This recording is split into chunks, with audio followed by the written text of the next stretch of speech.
Welcome to the Ops Center, Commander. Before you and your kill team depart on your mission, we're going to go over a few basics to make sure both they and you are fighting at peak performance.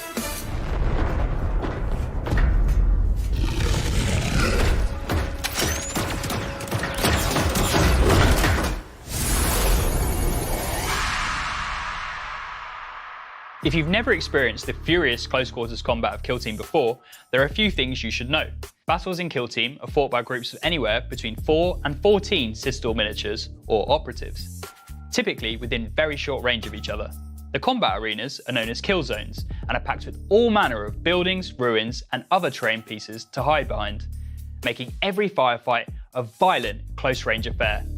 Now let's examine the capabilities of your operatives.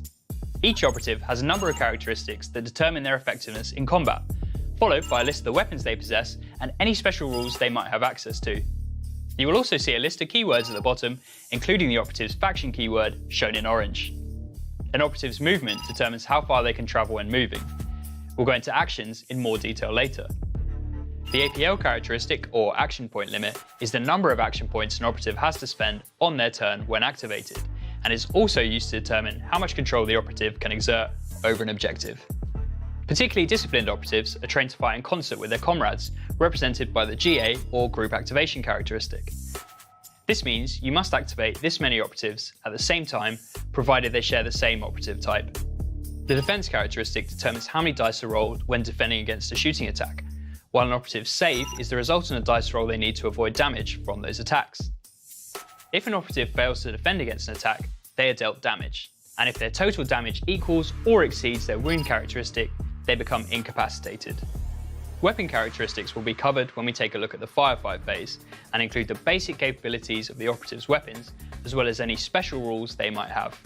All measurements in Kill Team are shown as one of these 4 shapes, corresponding to 1, 2, 3, and 6 inches respectively. This allows you to quickly check your distances in the heat of battle using the combat gauge. For example, the symbol after the number shows you which side of the combat gauge to use. So 3 circle means you can move as far as the side marked with a circle 3 times. Alright, now you've gotten to know your operatives, it's time to see what they can do in the kill zone. Join us in the next video where we'll be covering how to start your turn with the initiative and the strategy phases.